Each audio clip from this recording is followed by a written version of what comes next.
이런 부분을 활용을 하고 있지 않기 때문에 꼭 주의하시기 바라겠고요.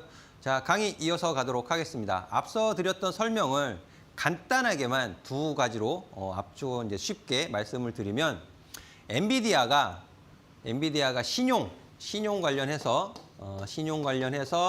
부도의 위험은 없는데 42p 수준 하던 CDS 프리미엄이 급격하게 빠른 시간 내에 82bp까지 올라간 것이 문제다.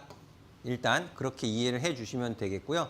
그리고 AI에 대한 자연 발생적인 수요가 증가해야 정상이고 긍정적인데 엔비디아가 관계사에게 신용 보증을 하고 또 투자, GPU를 살 수 있는 그런 금액적인 지원 이런 부분들 순환 금융이 시장에는 좀 부정적으로 받아들였다. 이렇게 이해를 해주시면 되겠습니다.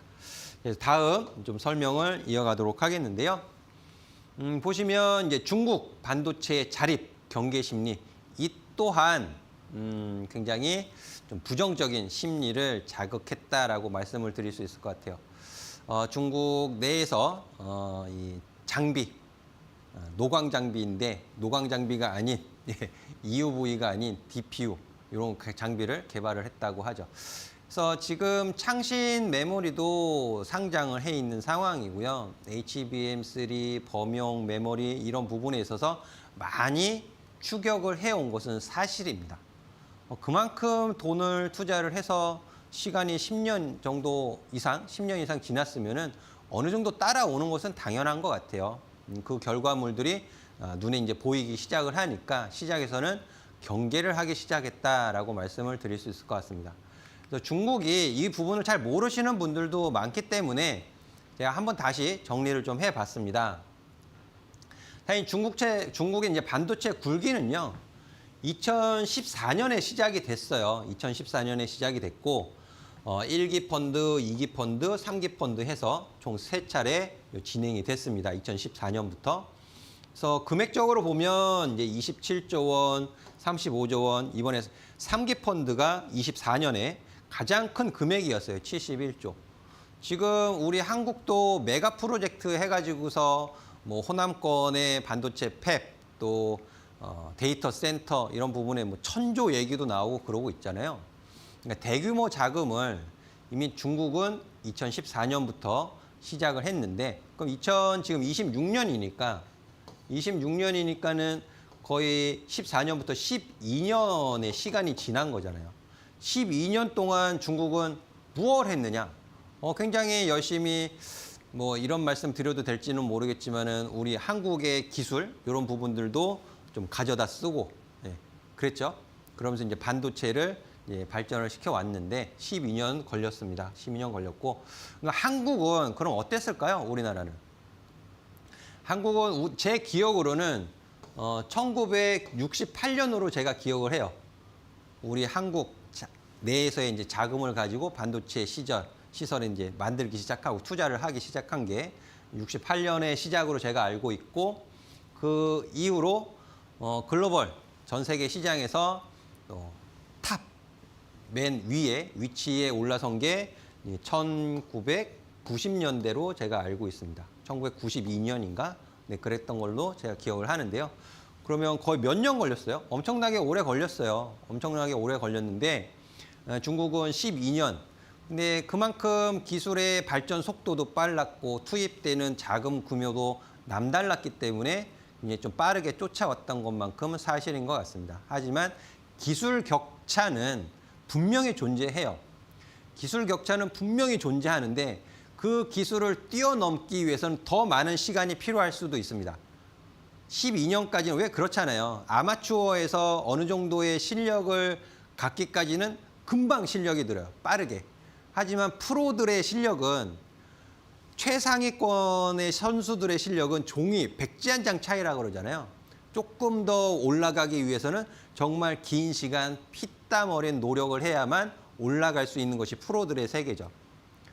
중국은 12년간 아마추어, 진짜 뭐 아무것도 없는 수준에서 빠르게 이제 성장을 한 것은 맞지만 이 이후로 이 격차, 초격차를 줄이기 위해서는 더 오랜 시간이 걸릴 가능성도 있다. 하지만 시장은 어차피 시간 싸움 아니냐라는 거죠. 그렇게 보기 시작을 했던 거예요. 시장은.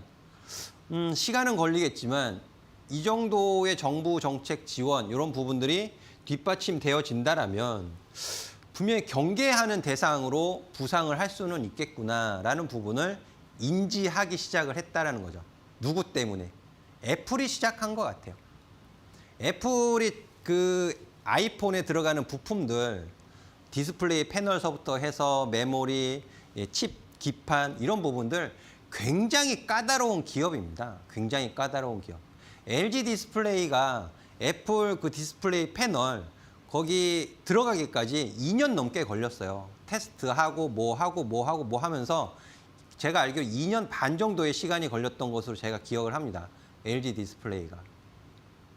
그만큼 그렇게 까다로운 애플이 지금 어떤 소리를 하고 있나요? 백악관에 로비를 하고 있잖아요. 중국, 창신, 양쯔 메모리 사용하게 해달라고. 중국에서 유통되는 아이폰에 들어가는 메모리 사용하게 해달라고 지금 로비를 하고 있죠. 또 반대편에서는 마이크로는 안 된다. 반대하는 로비를 펼치고 있고. 이제 그런 애플이 애플이 중국산 메모리를 쓰겠다고? 그럼 중국산 메모리가 어느 정도 실력이 올라온 거 아니야? 라고 생각을 하는 거죠. 이런 부분들이 이제 투자자의 심리를 좀 부정적으로 끌고 가고 있다라는 부분인데요. 다시 한번 말씀을 드리지만 기술적인 격차는 분명하지만 또 중국이 거대한 내수 시장을 가지고 있잖아요. 거대한 내수 시장. 그러니까 반도체 같은 경우에는 굉장히 감가상각이 빠르게 일어난단 말이에요. 기술 개발도 빠르게 진행이 되어져야 되는 거고요. 그러니까 소비가 되는 만큼 그 소비력을 바탕으로 빨리빨리 회전을 시킬 수 있는, 그러니까 시장의 상황은 굉장히 긍정적이라는 부분이죠. 다시 한번 말씀을 드리지만 기술 격차는 분명하다라는 말씀을 다시 한번 드리고 싶고, 이 거대한 내수 소비 시장을 바탕으로 해서 빠르게 기술을 회전시킬 수 있는, 그러니까 기술을 회전시킨다라는 것은 이 반도체 산업은 감가상각이 매우 빠르기 때문에 빨리빨리 개발이 되어져야 된다는 점. 그런 부분이 위협적인 부분으로 이제 다가오고 있다라고 말씀을 드리는 건데요.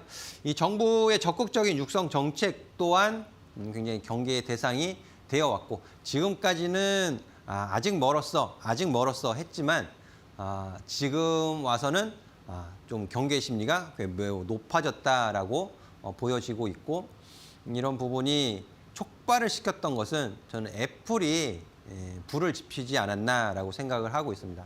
애플 같은 경우에 아이폰에 들어가는 디스플레이부터 패널, 그 안에 들어가는 메모리, 칩, 반도체, 기판 이런 부분들이 굉장히 까다롭습니다. 애플이 굉장히 까다로운 기업이고요. 제가 기억하는 바로는 우리나라 기업 LG 디스플레이에서 애플 아이폰의 디스플레이 들어가기까지 한 2년 반의 시간이 걸렸던 것으로 제가 기억을 해요. 테스트하고 또 테스트하고 원하는 만족스러울 때까지 그 시간이 2년 반 걸렸던 것으로 제가 기억을 하는데, 그만큼 까다로운 애플이 중국산 메모리를 쓰겠다라고 지금 나서고 있으니까 그러면 시장에서는 그러면 중국산 메모리가 어느 정도 신뢰도를 가질 수 있는 수준으로 올라온 것 아니냐라고 생각을 할 수도 있는 부분이죠. 물론 중국 기업이 미국의 보안에 걸려있는 기업이긴 하지만 애플이 백악관에 로비를 하고 있고, 또 반대쪽인 마이크로는 안 된다라고 로비를 하고 있는 상황인데요.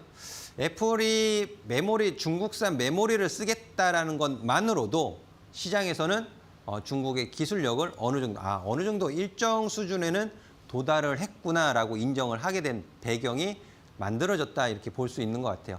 여기에 장비까지 자체 제작을 했다라고 하니까 굉장히 경계 심리가 한층 더 올라갔다라고 볼 수 있는 부분이죠.